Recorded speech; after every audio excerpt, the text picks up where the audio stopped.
첫 번째 경기 HJK 헬싱키 대 디나모 민스크 분석 시작해보겠습니다. 헬싱키는 첫 경기에서 스위스 팀인 루가노에 패했다. 중원에 나선 코쿠와 아포 등 미드필더들이 예상을 깨고 공격적인 운영으로 임했는데 전반 중반 선제골을 내준 이후 무너졌다. 그래도 부진한 원정과 달리 홈에서는 충분히 좋은 경기를 기대할 만하다. 세트피스 상황 마무리가 좋은 어윈과 안줄라스가 있고 팔라스가 측면에서 질 좋은 크로스를 올릴 수 있다. 민스크는 벨라루스 최강팀이지만 이번 대회 출발은 좋지 않다. 첫 홈 일정에서 하트에 패하며 하위권으로 처졌다. 최전방 공격수로 나선 알프레드의 골이 나왔지만 승점 추가에 실패했다. 자국의 전쟁 이슈로 인해 중립에서 홈 일정을 소화해야 하는 상황이기에 더 아쉬운 역전패였다. 헬싱키의 승리를 본다. 민스크는 역습 상황에서 상대 수비를 넘어설 알프레드가 있지만 아미안의 중원 수비 보호는 떨어진다. 팔라스와 반대 등이 측면 돌파를 통해 꾸준하게 크로스를 올려주며 공중볼 경합을 시킬 것이고 어윈이 해결할 헬싱키가 승리할 것이다. 두 번째 경기 류블라냐 대 LASK 린츠 분석 시작해보겠습니다. 류블라냐는 독일의 강호인 하이덴하임 원정에서 선전했지만 승점 추가에는 실패했다. 교체로 들어와 한 골을 넣은 알렉스의 활약이 있었지만 분데스리가 팀에 패했다. 때문에 스토지체 스타디움에서 열리는 이번 경기에서 반드시 승리가 필요하다. 유럽에서 다소 비주류로 평가받는 클럽이지만 최근 꾸준히 유럽 대항전에 출전해 경쟁력을 키웠고 루카스와 알렉스, 디노 등 좋은 공격 자원이 즐비하다. 린츠는 홈의 이점을 살리지 못하며 유르고르덴과 비겼다.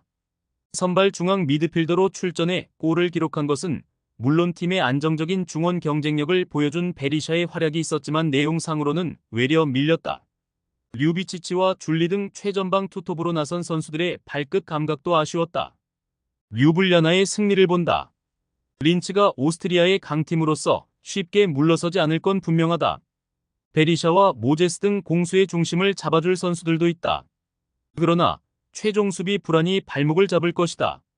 필립과 막심 등 상대의 빠른 공격수 제어가 안 되는 린츠 수비 상대로 루카스가 뒷공간 침투로 기회를 노릴 홈팀이 승리할 것이다. 세 번째 경기 더 뉴세인츠 대 아스티나 분석 시작해보겠습니다. 뉴세인츠는 1차전 원정 경기에서 지난 시즌 피오렌티나에 패했다. 골키퍼로 나선 코너 로버츠의 신들린 선방쇼가 아니었다면 5실점 이상도 가능했는데 2골차 패배를 당했다. 그러나 90분간 슈팅 시도가 2개에 불과할 정도로 유럽의 강호 상대로 고전하는 모습이었다. 키퍼 외에도 데이비스와 레오 스미스 등이 수비로 기여했지만 상대 수비를 몰아칠 공격 자원이 아쉬웠다. 아스타나는 첫 경기에서 바치를 잡았다. 세트피스 상황에서 나온 찬스를 수비수인 키프라스가 해결하며 원하던 결과를 받아들었다.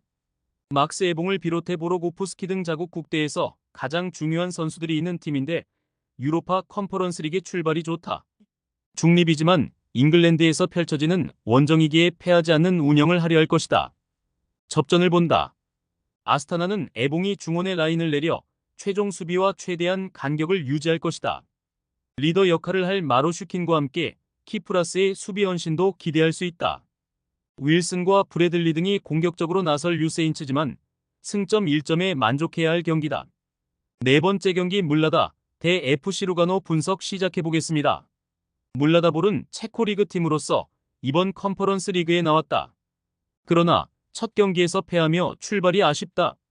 해볼만한 상대를 만나 공격적인 운영을 했는데 원하는 결과를 얻어내지 못했다. 때문에 연패를 피하고 중위권 도약을 위해 이번 홈 경기가 중요하다. 홈에서 펼쳐지는 경기로 팬들의 응원을 등에 업을 수 있기에 바실과 루카스, 도미니크의 삼각편대를 앞세워 골을 노릴 것이다. 루가노는 첫 경기에서 핀란드의 강호인 헬싱키를 제압했다. 코스타 마르케스와 파파도플로스 등 수비진의 골은 물론 교체로 들어온 도스 산토스의 골도 터지며 대승했다. 자국인 스위스 리그에서는 다소 아쉬운 리그 성적이지만 이 대회 출발은 좋다. 이 경기는 기세를 이어가기 위해 집중력을 끌어올릴 것이다. 물라다볼의 승리를 본다. 루가노가 충분한 경쟁력을 갖추긴 했지만 원정 경기력은 신뢰가 가지 않는다. 특히 알비안과 파파도플로스가 박스 안으로 들어온 상대에 대한 위험한 파울을 하기에 상대에게 결정적인 찬스를 줄 수 있다. 루카스가 끊임없이 상대 수비에 부딪힐 홈팀이 승리할 것이다. 다섯 번째 경기 토폴라 대 레기아 분석 시작해보겠습니다. 바츠는 아스타나 원정에서 분패했다. 중원에 나선 밀란과 스타니치 등이 공격적으로 라인을 올리며 공격을 주도했고 점유율에서도 압도했지만 결정적인 골이 터지지 않았다. 풀타임을 소화하며 기회를 잡았던 판토비치의 마무리가 아쉬웠다. 그래도 스타니치를 필두로 중원 경기력은 안정적이었다. 레기아는 첫 경기에서 강력한 우승 후보인 베티스에 승리했다. 첼시, 피오렌티나와 더불어 3강으로 평가받는 라리가 강호를 만나 경기 내용상으로는 고전했지만 판코프와 비나그레 등이 수비로 상대를 막아냈고 결승골이 터졌다. 이 경기는 분위기를 이어가기 위해 안정적인 운영에 임할 것이다. 접전을 본다. 바츠는 판토비치를 비롯해 바나치와 설코비치 등 상대 수비에 부담을 줄 공격 자원이 있다. 그러나 오예델레가 경기 내내 중원의 라인을 내려 최종 수비와 간격을 좁힐 것이고 수비 일변도로 나설 레기아와 승점을 나눠 가질 것이다. 여섯 번째 경기 파포스 대 하이덴하임 분석 시작해보겠습니다. 파포스는 키프러스 리그 1위 팀으로 아리스와 오모니아코스, 아포엘 등을 모두 아래로 두고 있다. 이번 컨퍼런스 리그에서도 첫 경기를 승리했는데 페트로쿰을 원정에서 완파했다. 풀백으로 측면 공격을 주도한 주앙 코레이가 멀티골을 터뜨렸고 자자와 브루노 등의 공헌도 좋았다. 이 경기는 홈이기에 강팀 상대로 연승을 위해 공격의 기여를 더 올릴 것이다. 하이덴하임은 지난 시즌 분데스리가 승격팀이지만 8위를 차지하며 유럽 대항전으로 왔다. 그리고 첫 경기에서 난적 올림피아 류블리아나를 잡고 기세를 올렸다. 아드리안 백과 폴 워너 등의 골이 나왔고 상대의 막판 공세를 막아냈다. 지난 시즌 컨퍼런스 리그행을 이끈 스리톱이 모두 팀을 떠났지만 파이링거와 쇼프너, 마인카 등이 안정적으로 팀을 지탱하고 있다. 하이덴하임의 승리를 본다. 파포스가 홈에서 공격적으로 경기를 운영하며 연승을 노릴 것이다.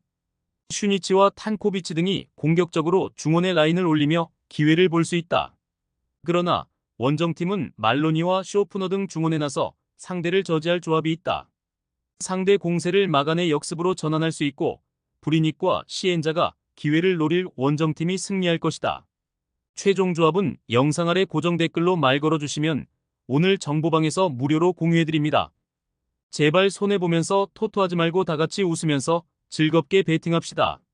함께 하실 분들은 부담 갖지 마시고 편하게 말 걸어주세요.